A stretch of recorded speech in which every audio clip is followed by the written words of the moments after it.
These 4 lesser-known crashes still rank among the most horrific and tragic in NASCAR history. While one driver survived, the others lost their lives, each accident becoming a painful catalyst for safety reforms that have made stock car racing in America far safer. Ricky Knotts was one of short-track racers in the American Speed Association, or ASA, during the late 1970s. Born in Michigan in 1951, Knotts built a reputation as an aggressive competitor on Midwestern short tracks, winning major late-model races at Anderson Speedway, Toledo Speedway, and Winchester Speedway. In 1979, he captured the prestigious Redbud 300, one of the biggest events in short-track racing.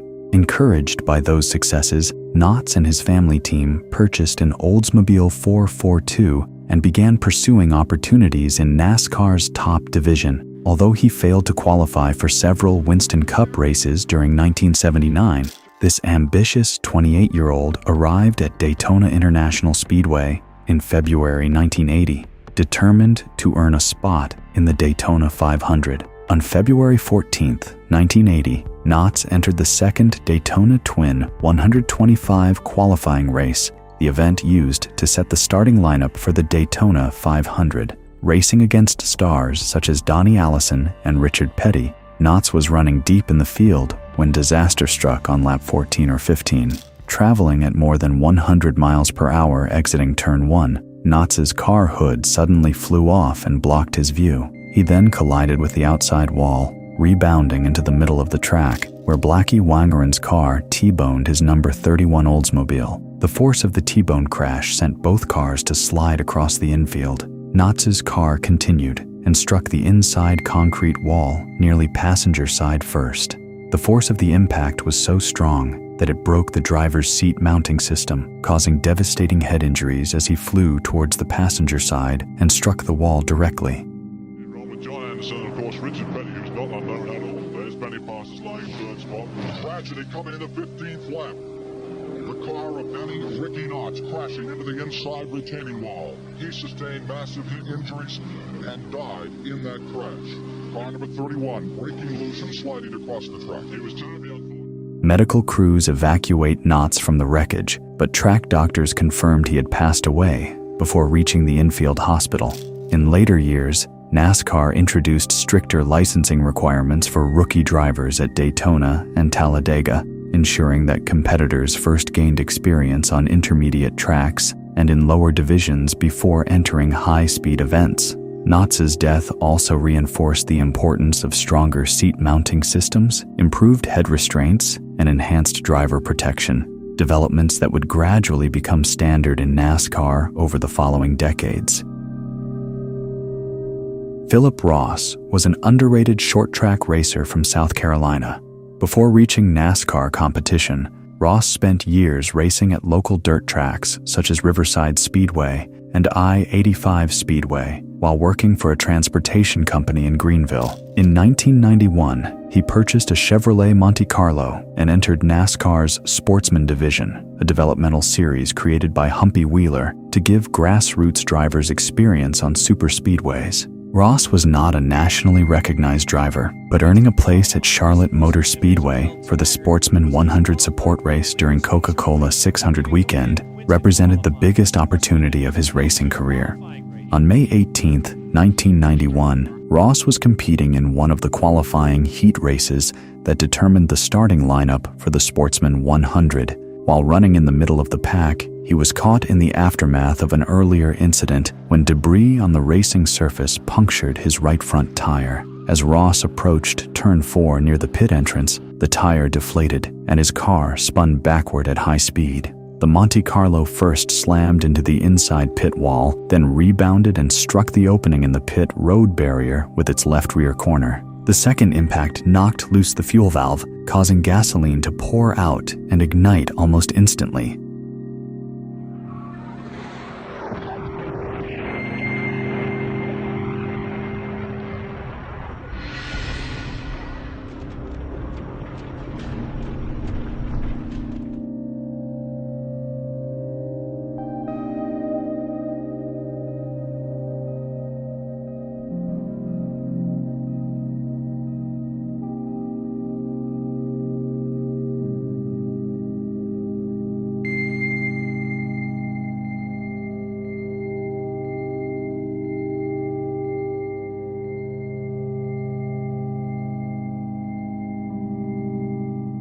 Ross was trapped in the cockpit for roughly 25 seconds as flames engulfed the car. He eventually climbed out through the passenger side and staggered away with his racing suit still burning. Ross suffered second-degree burns over approximately 30% of his body and was airlifted to a local hospital. Ross later announced his retirement from racing, explaining that what had begun as a hobby was no longer worth the risk. Although no single rule change followed immediately, the accident intensified concerns about inexperienced drivers racing on high-speed ovals and about emergency response readiness at Charlotte. Ross survived, but his crash became one of the most haunting images in the brief history of NASCAR's sportsman division. Rick Baldwin was one of NASCAR's independent racers. Born on June 10, 1955, in Corpus Christi, Texas, Baldwin grew up around race cars through his father, Jim Baldwin, an amateur racer and roofing contractor. Beginning his racing career in the early 1970s, Baldwin competed on local Texas short tracks while also working as a flagman and mechanic to fund his ambitions. After marriage and starting a family, he relocated to North Carolina in 1985 to pursue racing opportunities closer to NASCAR's competitive center. Though he never enjoyed the resources of major teams, Baldwin earned a reputation throughout the garage as a dependable driver capable of helping underfunded organizations qualify for major races. By 1986, he had completed 11 NASCAR Winston Cup starts and earned respect for his professionalism and willingness to tackle challenging situations. The opportunity came during the Miller American 400 weekend at Michigan International Speedway. Veteran owner-driver Buddy Arrington had suffered a severe concussion during the previous race at Pocono and needed someone to qualify his number 67 Ford Thunderbird. Baldwin accepted the assignment and took to the 2-mile speedway on June 14, 1986, during qualifying. Entering between turns 1 and 2 at around 170 miles per hour, Baldwin suddenly lost traction, and the Thunderbird spun out of control. The driver's side went directly into the concrete retaining wall. The force caused catastrophic head injuries as the window net failed and made his head strike the wall. Races was heavily damaged in qualifying at Michigan. This accident has left Californian Rick Baldwin unconscious and in critical condition in a Jackson, Michigan hospital.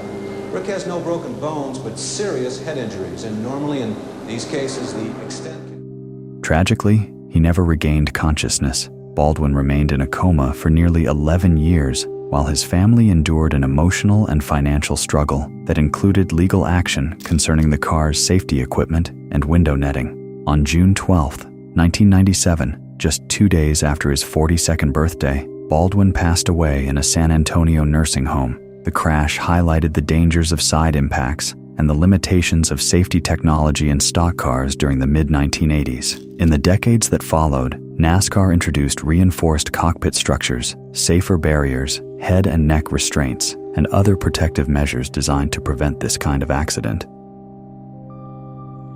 Buren Skeen was another little-known independent racer from Denton, North Carolina, who competed part-time in NASCAR's Grand National Series during the mid-1960s. Born in 1936, Skeen primarily raced short tracks and local events, earning respectable finishes despite operating with limited funding and modest equipment. During the 1965 season, he managed several solid results, including a 5th-place finish at Bowman Gray Stadium and a 9th-place finish at Martinsville Speedway. Those performances helped the 28-year-old gain entry into the prestigious Southern 500 at Darlington Raceway on Labor Day weekend. At the time, the Southern 500 was considered one of NASCAR's toughest and most respected races, attracting the biggest names in stock car racing. The race began on September 6, 1965 under hot South Carolina conditions. Very early in the event, on only the second lap, Skeen lost control of his number 23 1964 Ford,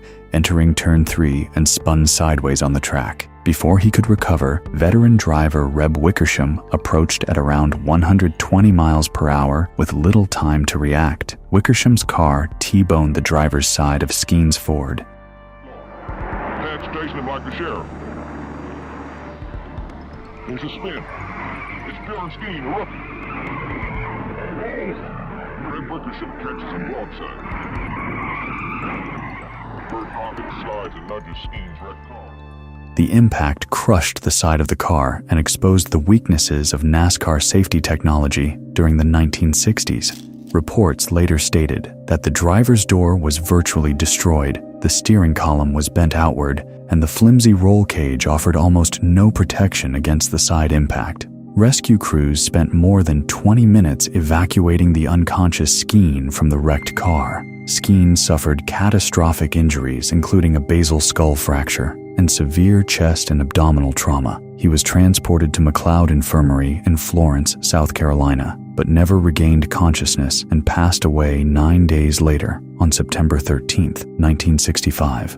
His death highlighted the primitive state of NASCAR safety during the era, when drivers still raced with basic lap belts, open-face helmets, and weak roll cage designs. Although no immediate rule changes followed specifically because of Skeen's crash, the accident became part of the growing pressure for stronger side impact protection and window nets.